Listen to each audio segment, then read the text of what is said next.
திரு ரவீந்திரன், மூன்று தரப்பு, திரு பன்னீர்செல்வம், திரு ராமதாஸ், திருமிகு பிரேமலதா விஜயகாந்த், என்ன எதிர்பார்ப்பு? இந்த மூன்று தரப்புக்கும் என்ன எதிர்பார்ப்பு இருக்கு? கூட்டணியில சேரணும் அப்படின்னா இவங்க என்ன டிமாண்ட் வைக்கிறாங்க? தேமுதிகவை பொறுத்தவரையில் அவங்க தொடர் தோல்விக்கு பிறகு ஒரு வெற்றி கூட்டணியில் இடம் பெறணுங்கிற ஒரு ஆர்வம் அவங்களுக்கு இருக்குது. அந்த வெற்றி அவங்களுக்கு கை கொடுத்துன்னா மீண்டும் அவங்களுக்கு 29 தேர்தல்லாம் அவங்களுக்கு சிறப்பாக இருக்குங்கிற எண்ண ஓட்டத்தில் அவங்க தங்களுடைய டிஎம்கே ஆப்ஷனையும் ஓப்பன் பண்ணியிருக்கிறாங்க.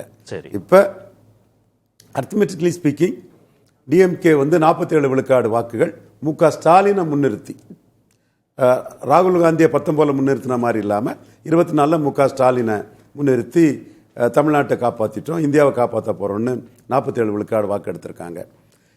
என்டிஏ கூட்டணி தேமுதிகவை தவிர்த்துக்கிட்டு எடப்பாடி பழனிசாமி 20 விழுக்காடு வாக்குகளும், இவங்க ஒரு 18 விழுக்காடு வாக்குகள், அதில் இவங்கெல்லாம் இல்லைன்னா கூட ஒரு 15 விழுக்காடு உள்ள வாக்குகள் உள்ள கட்சியெல்லாம் சேர்த்தா ஒரு 35 விழுக்காடு பலம் கொண்ட என்டிஏ ஒரு இது, 47 விழுக்காடு பலம் கொண்ட திமுக அணி.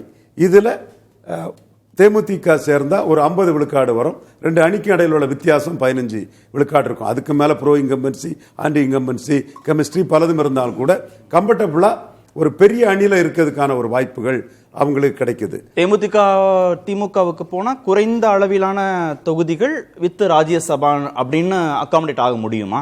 திரு பிரியன் சார் சொல்ற மாதிரி அவங்களுக்கு திமுகவோட நெசிட்டி எந்த அளவுக்குங்கிறத வச்சு தான் அது முடிவாகும். திமுகவை பொறுத்தளவில் சோசியல் போலரைசேஷனுக்கு தேமுதிக ஒரு பலன் உள்ள ஒரு பெனிஃபிஷியல் அலையாக தான் நான் பார்க்குறேன். காரணம், அவங்க கேப்டன் விஜயகாந்த் சிம்பதியில் 2024 பெரிய அளவுக்கு ஏடிஎம்கே அணிக்கு ஓட் டிரான்ஸ்ஃபர் பண்ணி கொடுத்துருக்குறாங்க. அந்த அணியில் எடப்பாடி பழனிசாமிக்கு அடுத்தபடியாக 5 இடங்களை பெற்று ஒரு பிரச்சார வல்லுநராகவும் அவங்க அதில் திகழ்ந்தாங்க.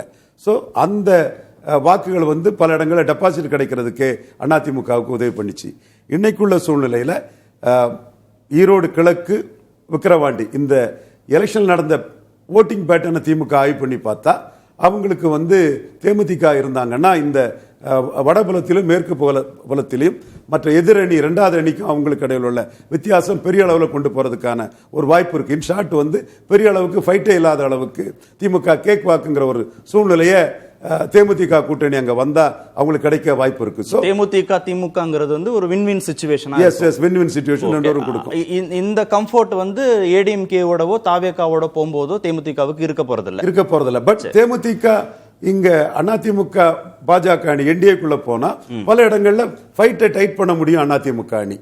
சோ ஃபைட்டை டைட் பண்ணதுக்கு தேமுதிக அதிமுக பாஜக பாமக அணிக்கு தேவை. தேமுதிகவுக்கு என்ன லாபம்? தேமுதிகவுக்கு லாபம் அதிமுகவோட போகும்போது தேமுதிகவுக்கு அதிமுகவோட போறதுல நஷ்டங்கள் அதிகம், உறுதியா நஷ்டங்கள் அதிகம். இதுவரை அதிமுக கூட்டணியில் அவங்க 2 முறையும் வெற்றி பெறல. 3வது முறையும் எடப்பாடிக்கு ஓட் டிரான்ஸ்பரிங் கெபாசிட்டி மிகப்பெரிய கேள்விக்குறி. இப்ப நீங்க விழுப்புரம் சிதம்பரத்தில் 36 விழுக்காடு வாக்கெடுத்த ரெட்டையில, கடலூர்ல அந்த நாமக்கல், கள்ளக்குறிச்சி, இந்த சேலம் வாக்கை விட குறைவா ஒரு 10 விழுக்காடு வாக்கு தான், 10 விழுக்காடு வாக்குகள் குறைவா எடுக்கிறாங்க. அப்ப அதிமுக வாக்குகள் தேமுதிகவுக்கு சரியா டிரான்ஸ்பர் ஆகல, தேமுதிக வாக்குகள் அதிமுகவுக்கு டிரான்ஸ்பர் ஆகுது.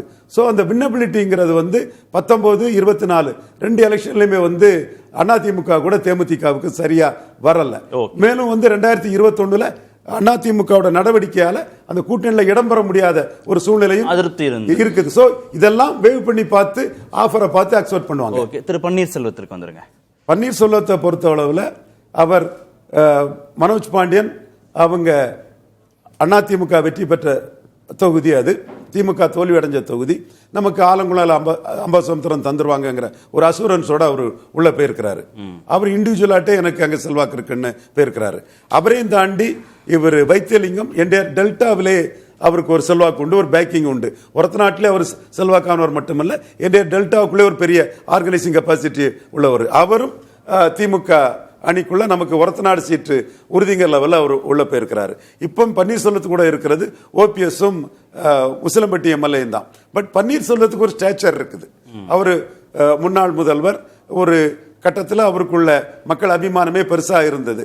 அது அந்த கிராப் வந்து கீழே இறங்கி இருந்தாலும் கூட அவருக்கு உள்ள அந்த ஸ்டேச்சரை வந்து திராவிட முன்னேற்ற கழகம் பயன்படுத்திக்கலாம். அவருடைய கேரக்டர் இடியோசின்கிரசிங்கிறது தன்னிற்குடைய தலைமைக்கு எதிராக டாப்பிள் பண்ணதுக்கோ சதி பண்ணதுக்கோ முயற்சி பண்ணாதவர்.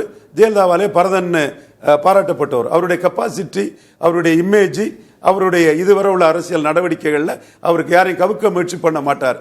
திரு மனோஜ் பாண்டியனும் திரு வைத்திலிங்கமும் எடுத்த மாதிரியான ஒரு முடிவை திரு ஓபிஎஸ் எடுத்துட முடியுமா? அந்த முடிவு அவருக்கு வந்து திமுக சைடுல மீண்டும் அதிகாரத்துக்கு வர்றதுக்கான ஒரு வாய்ப்புகளை கொடுக்கிறதுக்கு வாய்ப்பு இருக்கு. இதை தாண்டி அவருக்கு அதிகார மையத்துக்குள்ள வர்றதுக்கு வாய்ப்பு உண்டுன்னா மீண்டும் இரட்டை தலைமை, ஒரே இலையில எடப்பாடி, ஒரே இலையில பன்னீர்செல்வங்கிறதெல்லாம் வாய்ப்பே இல்லை. அப்படி ஒரு சூழ்நிலை வந்துடக்கூடாதுங்கிறதுனால எடப்பாடி பழனிசாமி 3 பேருக்கு இடமில்லைன்னு சொல்லும் போது பாஜக எடப்பாடி கிட்ட கெஞ்சி கேட்டது விளைவாட்டு ஒருத்தரை மட்டும் அனுமதிச்சிருக்கிறாரு, டிடிவி தினகரனை மட்டும் அனுமதிச்சிருக்கிறாரு. இவங்க 2 பேருக்குமே இடம் இல்ல. அப்ப இந்த இடத்துக்குள்ள அவருக்கு வேற என்ன ஆப்ஷன் இருக்குது? இல்ல என்டிஏக்குள்ள திரு பன்னீர்செல்வத்திற்கு வாய்ப்பே இல்லையா இனிமே? என்டிஏக்குள்ள கெஞ்சி அறிக்கை விட்டும் அவருக்கு வந்து கதவு அடைக்கப்பட்டது. டிடிவிக்கு அடைக்கப்பட்ட கதவு வந்து 3 பேருக்குமே நீங்க கதவை அடைச்சிங்கன்னா என்னன்னு திரும்ப என்டிஏ ஆட்களே வந்து கதவை திறங்குன்னு சொன்ன பிறகு போனா போட்டுன்னு டிடிவி கதவை திறந்திருக்கிறாரு. அப்படி திறக்கும் போதே சசிகலாவுக்கும் ஓபிஎஸ்க்கும் கதவு அடைக்கப்பட்டதுதாங்கிற சொல்லும் போது இனிமேல் இவர் அவமானப்படுத்தப்பட்டு அங்க கதவு திறந்தாலும் இரட்டை தலைமையா 50-50 இருந்த இடத்துல ஏதோ 1-2 சீட்டுக்கு போறதுல அவருக்கு மரியாதை இல்லை. அவர் சொந்த வாக்காளர்கள் அதை ஏற்றுக்க மாட்டாங்க. இருக்கிறதுல அவருக்கு பொலிட்டிக்கல் ஃபீச்சருக்கு டிஎம்கே அலையன்ஸ் தான். திரு ராமதாஸ் என்ன முடிவெடுக்க வாய்ப்பு இருக்கு? அவருடைய எதிர்பார்ப்பு என்னவா இருக்கு? டிமாண்ட் என்னவா இருக்கு? ராமதாஸ் சகோதரர் பிரியன் சொன்ன மாதிரி ஒன்றுபட்ட பாமகவே மீறி தான் 2019 திராவிட முன்னேற்ற கழகம் ஜெயித்தாங்க. அதுதான் ராமதாஸ் அவங்களுக்கு கிடைச்ச முத அடி. அது அவங்க இல்லாமலே ஜெயிக்க முடியும், சகோதரர் தொல் திருமா வெற்றி வீரர்னு நிறுவ முடியும்னு கலைஞர் மாதிரி 5 அரசியல் பண்ணாம ரொம்ப போல்டா ஒரு டிசிஷன் எடுத்து ஸ்டாலின் பண்ணி அதுல வெற்றி பெற்றிருக்கிறாரு. இப்ப அந்த தோத்து போன அணிக்குள்ள அன்புமணிக்கு தான் ஆதரவு வளையம் அதிகம்ங்கிற ஒரு கண்ணோட்டத்தில் முடிவெடுத்தது எடப்பாடி பழனிசாமி. 18+1 19+1 அன்புமணி கன்சிஸ்டண்டா திமுக எதிர்ப்புல நிக்கிறதுனாலையும் அன்புமணி தலைமையில வந்த வாக்கு ஸ்டாலின் எதிர்ப்பு உணர்வு கொண்ட வாக்கு. இது டாக்டர் ராமதாஸ் தான் செய்த ஒரு அரசியல் வியூகம். அதாவது கலைஞரே முதல்வராக இருக்கும் போது அந்த வாக்காளர் மத்தியில் அன்புமணி ஸ்டாலினோட திறமசாலின்னு ஒரு எண்ண ஓட்டத்தை அவர் ஃபோல் பிளே பண்ணி தான் உருவாக்கி கொடுத்தாரு. அதை இன்னைக்கு அன்புமணி சாதகமாக்கிக்கிட்டு திமுக எதிர்ப்பை கன்சிஸ்டண்டா பேசி அது எடப்பாடிக்கு உகந்தா இருந்ததுனால அவரை சேர்த்துக்கிட்டாரு. இப்ப டாக்டர் ராமதாஸுக்கு பார்கெனிங் பவர் இல்ல, ஆப்ஷனும் இல்ல. பட் இமேஜ் இருக்கு.